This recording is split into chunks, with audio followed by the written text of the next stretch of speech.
Hello, everyone, and welcome to the podcast Conversation with Masters. Tonight we have a special guest, Alexander, but I will leave him to present who is Alexander, if this makes sense. Hello, everybody. I'm Northern Deer Alexander. Northern deer is a shamanic name. The northern deer is an animal that lives in Siberia. It is used for many.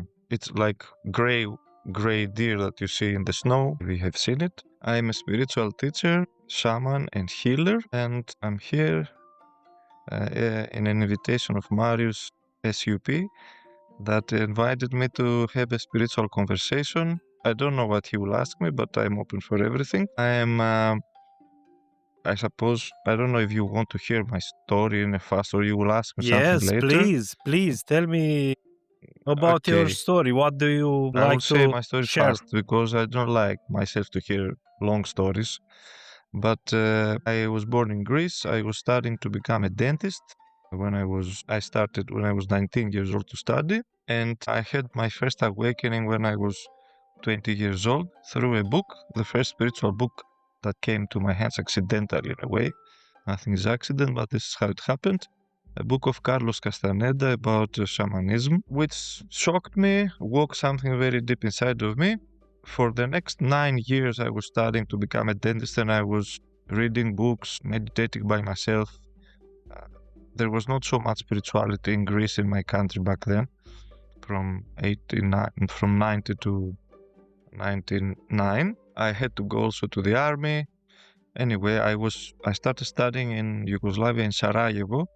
Then, because of the war, I lost my studies there. I had to run to Greece, and I gave again exams after a few years. Anyway, I was studying until 9 years later, and then I had a kind of decision. I couldn't continue. I didn't want to become a dentist, I realized. And I wanted to live something like Carlos Castaneda. I took a decision to live a spiritual life, to leave everything behind me. And because I had a very strong calling, I did it. And without knowing what I would do at all, in 2 weeks from this decision, approximately, I don't remember exactly how many days, I met accidentally again a shaman that was traveling from Siberia. And I followed him. I followed him in Europe, I followed him in Siberia, then I met another shaman there. I was initiated in shamanism, and after that, I started traveling all over the world. I gave everything my previous life, and I was studying, learning, and transmitting knowledge in order to survive as well, helping people. I lived like this around 15 years. I had other teachers after that. And I was studying anything that it was interesting for me. I wanted to learn the truth about life, about myself, and this was my life, and it is until now. That is, fast forward, my story. In the fast forward, yes, Alexander. I would like to ask you, how do you usually describe what you do to someone who has never heard about the word shaman? About shamanism specifically, okay. Well, shamanism is a kind of spiritual teaching or path, a tradition. It is the most primitive tradition that exists in the world. So there is not so much intellectuality about it. There are no like other teachings that are described in scripts and so on. There are not shamanic scripts, so many. There are some modern books and so on. But it is based on oral tradition and experience, where the shamanism basically is the journey of the soul in the subtle world of existence. So the soul lives in the subtle world, parallel to the physical reality, and the shaman learns to travel in this world of the subtlety, of subjectivity of our existence, where live all these subtle things. The ancient shamans were seeing this in forms of spirits and entities and so on. The purpose is to learn. Today we would say the subconscious world or the subconscious mind, which is this subtle world of dreams or spirits, and to liberate ourselves, our soul, from the influences that comes from the past, from within, from attachments, because there are spirits and subtle energies that influence us through our mind, through our feelings, through our conditioning, and so on. Today we have this more modern understanding about this, about conditioning, about trauma, about the soul. Back then they didn't have analysis. It was everything mystical. So shamanism keeps this direct mystical approach, but it's all about this because a human is the same being. The life is one. There is no shamanic human and yogic human or something else, or all the true teachings actually are talking about the same thing, about the same being, the human being.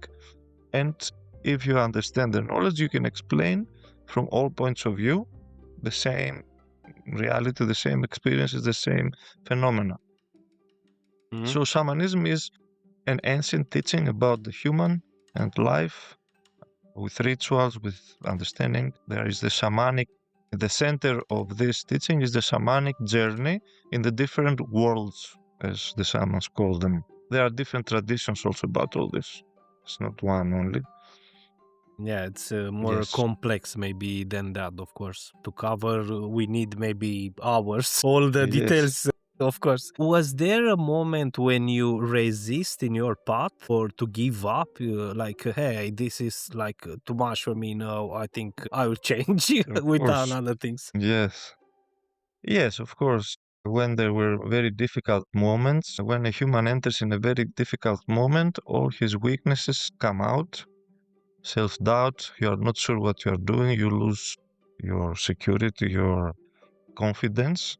And there were these moments that I didn't know what I'm doing, let's say psychologically. And there were these thoughts to give up because, specifically, also for me as a Westerner, that I was not born in some tradition. So it was something completely opposite of what I was born and I was used to be. Of course, I had this kind of moments that it was hard and I had to continue a bit blindly. And yeah, I had many moments like this.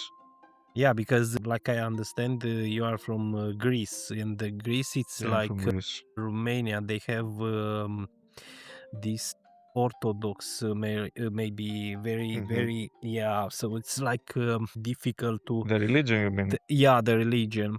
So I was not connected with the religion.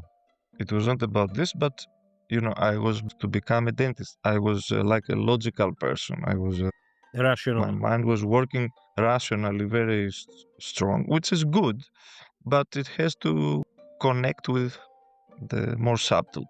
But in the beginning, this was very difficult for me from being like a dentist and having a rational mind to become a shaman and to have this direct approach of the inner, also as a man.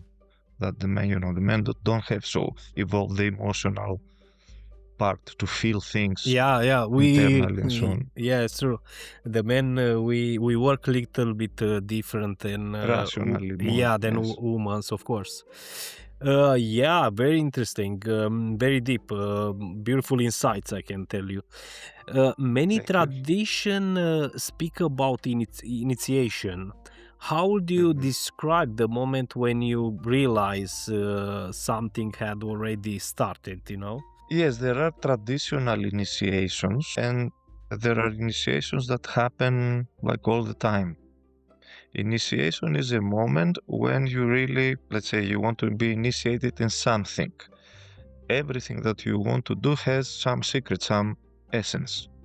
When you get this essence, like the real meaning or purpose or experience that you have to have, you receive an initiation. This is the essence of this. Of course, externally there are rituals and practices of initiation, but in reality, initiation is when you are connected with the essence of what you want to do. So you get really the core of your experience. My first initiation was from a book when I read this book of Carlos Castaneda, and a very old memory of that this because before I didn't even know that something like this exists. I thought first that this book is about like a book to read to like a story. And then when I read that something called magician or shaman and somebody can access his inner world, understand it, and this helped him to empower himself and to become free. This concept by itself, I didn't have it before in my life, that I can change myself. But the moment I read this, I somehow remembered it in quotes, you know. And I realized that this is true and it is possible, but I knew it inside of me. And I had a kind of very big shock and awakening. It changed all my life from this moment. This was an initiation the the path of awareness and consciousness. Mm. So Also, there are rituals for shamanic death to symbolically pass your death and rebirth. Also, the last 11 years, I'm going to Peru. I'm communicating with the shaman there, indigenous in the Amazon, and with ayahuasca rituals we're doing. And also, I had the initiation, their experiences of very deep core transformation, which takes you beyond the mind completely 100%. There are many moments of initiation in our life. so we can say initiation maybe it's quiet and internal. Yes, it's always internal. External initiation, if I don't know, if somebody needs to show you how to do something externally and you learn how to do something, you are initiated in this thing. But if we're talking about internal things, it must be internal, the initiation. You need to experience this thing that you need to experience. You need to arrive to a level of experience. Yeah. So Alexander, how was your relationship with fear during this process? Because some people have this feeling. Of course, So how was the fear, yes, fear is key.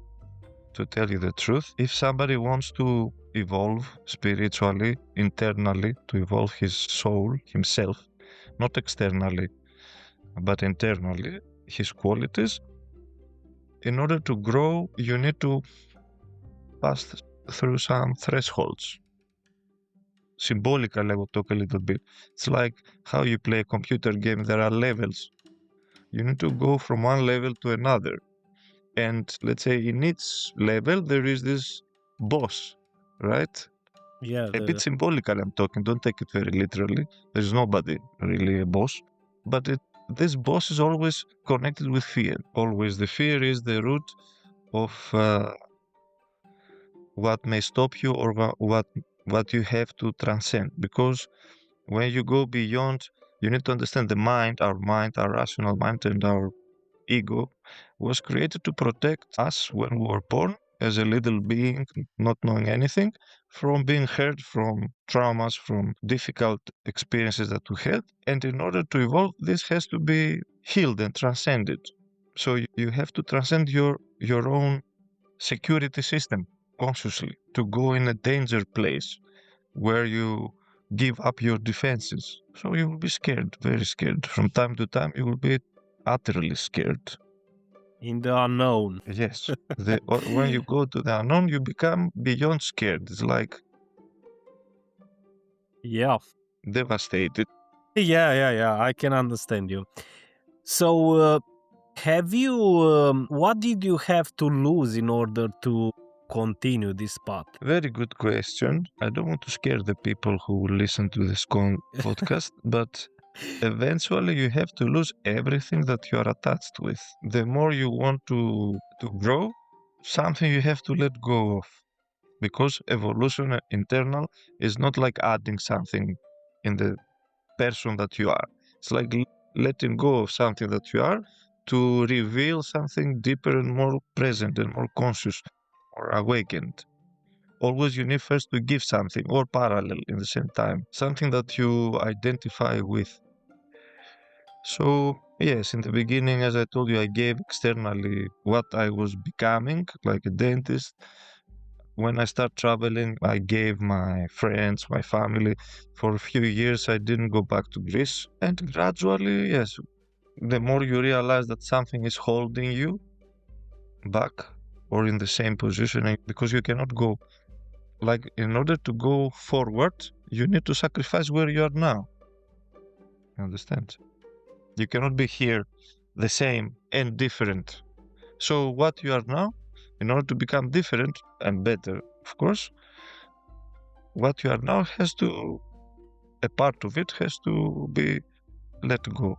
So you constantly sacrifice something. Yes, very, very useful what you say, Alexander. From your perspective, why human need they have this need of control? Why? Well, why we have the need for control?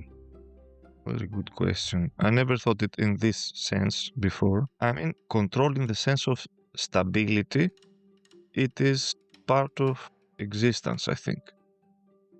Even the universe itself, which is unknown and anything happens there, overall there is some level of stability. There are some laws that are functioning stably, right? I don't know. In physics, there is this homeostasis. There is this meaning that like a system is trying to preserve itself. Otherwise, we would have chaos.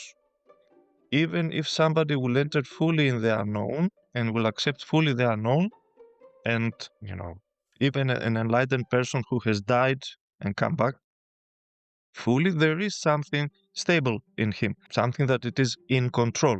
He is not controlling it, but there is something that is in control, which is the consciousness itself in the end. But the thing is, who has the control and The for what ego? reason? The ego, and for what reason? Because, for example, if I want to develop my physical body, my health, I need to start doing some processes, exercises, maybe, right? And I need to control this to not do whatever. I need not arbitrary things. Also, this is constructive. But if I have a lot of fears, for example, and I want to control life so that I will never face any difficulty in my life, this is from the wrong place, control, and for wrong reason, which will bring problems. So there are two reasons. One is intrinsic, that people feel that there should be some control, and the other is control just to erase fear, So, based on fear. yeah, exactly. Again, we speak about fear. Yeah. So This is how so we, if yeah, you want to control based on fear, this is not going to help you so much because the fear will grow parallel to the effort that you're doing. can shamanic work exist without surrender? Depends what you mean surrender. What do you mean exactly? Generally speaking, Why? there cannot be anything progressive in your life. For example, if you want to become a very good businessman, can you become a very good businessman without surrendering to your business and to your process of becoming a businessman? No. You cannot do it from the couch and watching movies and your business will grow by itself. You have to surrender to a process in this sense. You understand? Depend If you want of to course be, of the business. Which kind of business do you have? if I wanted to become a dentist, I had to surrender to the process of the university and to fully involve in it. In this sense, anything you want to become, you have to surrender to this thing that if you want a successful marriage and a happy marriage, you want to surrender into your marriage, to engage meaning in this fully. Yes, If you do Alexander. something half-hearted or a little bit, then it will not go so deep. Yeah. But to surrender something uh, else, you don't have to. You don't become like somebody who just surrenders things with no reason. Everything is with purpose. Every surrender you have to do. Now we're going a little bit in another area. Mm-hmm. It seems today spirituality it's often sold like a service. And how do Mm-hmm. you see the difference by offering a service to someone or choosing with who you want to work? Well, because spirituality today has gone in society. In the past, spirituality was not so open to everybody. In the stories of the past, in order for you to find a shaman or to become a shaman or to find any master or any teacher and to learn from a person like this, you would have to search for a long time by yourself because This was not very open. It was secret, and you'd have to undergo some kind of tests in order for you and for this teacher to see that you really mean it when you say I want. Today, this knowledge went in society, so the form changed. Even in the past, some masters would go in the villages and offer some healing, some service. Even, let's say, a priest who himself is very dedicated to the spiritual path, he is doing service to people. He's doing, in the church, he's doing the service where people come and he helps them to go closer to God. So this is a service for people. Today, this has become more easy in a way through healings, through workshops, through rituals that are given in this Streaming. form. This is good for people, streaming, Yeah. YouTube, and everything. Yeah, it's Now, if very you want to work, it's very interesting because in the past of the history, always we yes, look back to the shamans or these people who heal people, they choose. So it's like if you are not ready, you don't meet them, you know. no, They feel if you are okay or in yes, some way they want to work with you, and they hmm choose of course now, like we said, with all these platforms and streamings, it's very easy to come in contact with people maybe and to choose to, or to start to support them in the path of healing. yes. There are many reasons for this. In the past, for example, there are some traditions in the past that for somebody to become a shaman, he had to be part of the shaman's family. This was the tradition to some tribes. Or he had to be acknowledged by the village that he has a gift. There were shamans that were born with a gift and they had to be initiated by another shaman for this gift to go in the right way. Also, there were people who had a calling and they searched by themselves, find a shaman. But then, of course, the shaman, it depends because not every shaman or every spiritual teacher is in the right or in the same level with everybody else. The fact that they are called shamans or healers or teachers doesn't mean that they all are the same. This is for everything, not only for shamans. This is for doctors, for lawyers, for priests, for anything. Every You may industry. have a title, every industry or anything. Yes, you may have a title, but this doesn't mean anything by itself. But if there was a good shaman, let's say, he would see if this person, what he needs, when he speaks, what does he really mean or what does he want? Because many people say things, I want this, I want that, but they don't really understand what it means. Yeah, if I can tell you one insight, when the people speak, they actually speak about the reality what they have around, you know. So from there you understand a lot. It's like okay, I understand you where you are, you know. Yes, Alexander, if someone is not ready but is coming to you, how mhm. you manage exactly? Do you support them? Do you try to accept them in any way, or how you manage the situation? Yes, me personally, I work not one-on-one, except if I do coaching or something like that in this style. You are talking about to initiate somebody in shamanism, for example, like this, Yes, of in a course. more deep work, spiritual. I have a school, a community where I have students in different levels. They're not all the same, and I teach all of them. But if somebody wants to learn more, he opens, he talks to me about this, and I can give him more personal guidance. If somebody is not so doesn't want to evolve so much, but he wants just to better his life, I also help this person in the level that he is and what he wants. Doesn't mean that I teach only people who or help people who want to be shamans and want everything or something like that. Where the people can find you, Alexander?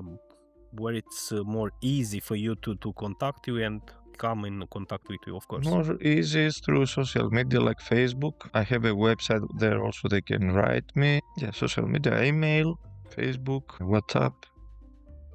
I have all these things to people to find me. Amazing. If you want, I can give you after. So Yeah, of course, we will change maybe more contacts like this. We stay connected, of course. And now we shift a little bit the paradigm, Alexander. yes, How important is silence in your work? silence. Yes, sir. What kind of silence we're talking about? External or internal? Internal, external, Internal, it's okay. chaotic, believe me. Inner silence. So we're talking about. Yes, absolutely. Yes. Well, I don't know what people think generally about spirituality. The purpose of spirituality is to help someone arrive to understanding the essence of who he is. When you arrive there, you understand that you are consciousness.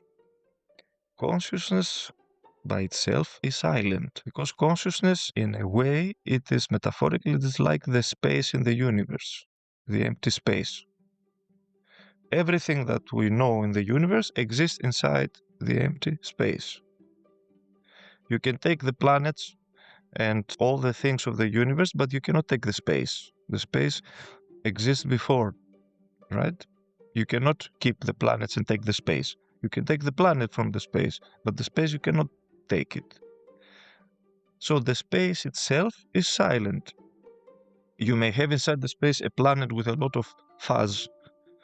And, so what is a planet in the universe? The universe is like the consciousness, and the planet is like what manifests inside it. So this body and our life, all this with all these forms and experiences, is the manifested aspect inside the consciousness.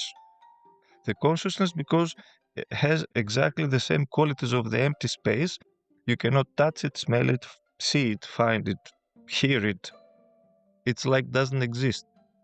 But actually, it exists something. This space, which has nothing at all, it exists and it is the root of existence. You need space to exist. So consciousness is like the self, which is a space inside where everything appears. But until you have this experience of this differentiation, that you are the awareness and all your experiences, they are observed, they are happening inside this space, until you have this experience, this clear separation, you believe that you are all these experiences. What you live now. This is the perception, Yes. maybe.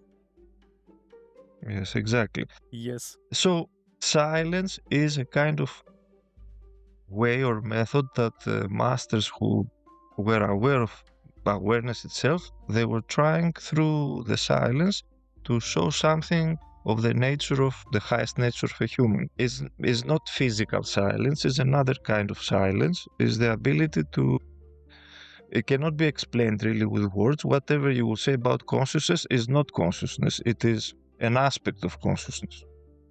But for example, what we can see as consciousness here as a human life, it is how consciousness functions through humans. As humans, we experience consciousness as the ability suddenly to realize something directly without the mind.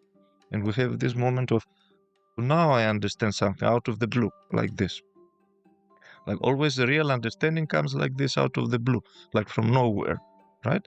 It comes from this space of consciousness.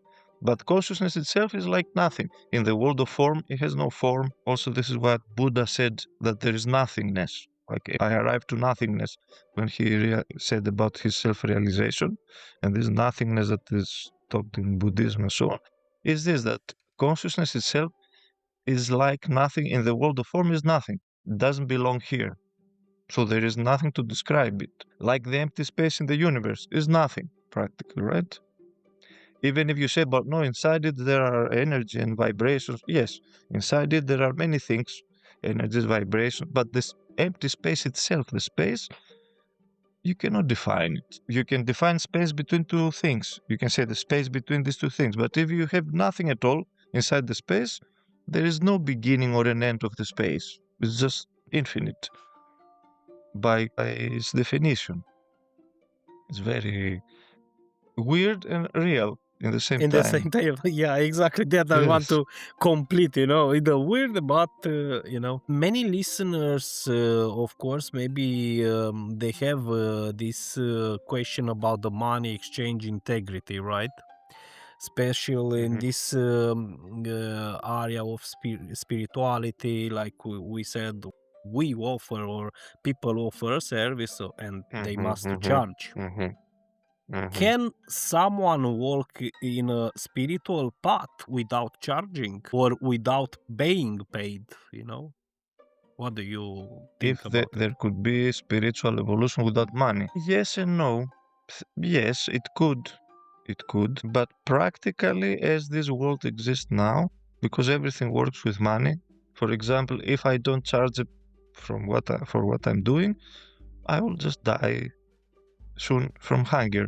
I will not have to pay my rent. I will not have to pay my laptop to talk to you, the internet. From where I will get money? Somebody may say, "Oh, go to work." Yes, then I will do something else, not what I am. Also, if somebody is a painter and his passion is to paint, also he has to sell the paintings and live from this point of view. If you are an athlete, also sport is not a typical job, right? But you have to get paid, otherwise you cannot sustain yourself. So there is a basic thing that even Buddhist monks, they were beggars.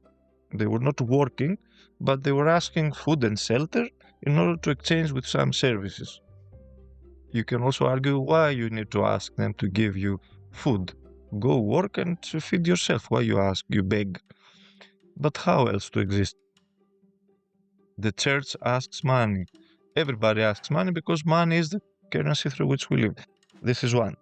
There is another aspect, more spiritual, that but it doesn't have to do with money, but practically it becomes money. For somebody to ask help, he needs to open to acknowledge the importance of what he's asking. For this, something has to be sacrificed. Because if everything would be given to us in our hands, we would not appreciate anything, which happens anyway. You know that if you are raised in a way that you have everything in your hands, and if you ask something, they just give it to you take it for granted after. This is like the human nature. So if somebody, let's say, has ignorance, lives in a certain way, he has problems and he wants help from somebody, he needs to open, not just ask, just give me your help, just help me. Nobody is obliged to help anybody. Even Christ was not helping everyone, right? He healed 5, 10, 20 people in all his story. And crowds around him, they were asking him, teach us, help us, begging him for healing. And he was not just healing everybody, touching them and healing them. And somebody, irrelevant person, was healed when he touched him, and Christ said, it's because of your faith. I didn't do anything. And in the story of Christ, I use many times from the life of Christ examples. And there was one guy who went and asked him, this is amazing. I want to follow you. I want also to become your student. This happened one time for sure, and in another way, another time. And he said, okay, leave everything and follow me. You need to give your home, your family, your job. You need to let them go. You need to sacrifice them in a way. Yeah, apropos attachment, Yeah, so people have to give something in order to acknowledge that what they're asking is not something simple and easy. To understand that they have to make some effort. Sometimes, so this could be money, sometimes could be something else. For example, if you come for me for healing and I tell you, well, you have to from tomorrow to do some things in order to change your life. Let's say to take care of your body and health and eat differently and start exercising and change your lifestyle. This is a sacrifice. It's like a payment from your side because it will be hard to do it. But you are asked to sacrifice the reason of your problem, actually. Now we joke, of course, but if they eat pizza and you say them, hey, you must train, how you manage? You You'll must see stop maybe. eating pizza. You need to pay with pizzas in this sense. Exactly. Wow, Alexander, a lot of insights, I must tell you, plus a lot of plus value, and I hope the listeners they find the points what they need, and at this moment. And everything is like a book. When you read the first time, you understand something. When you read the second time, it's something different. Alexander, if it's something you want to say to the world, what is the message you like to share? Yes, what to say to the world? First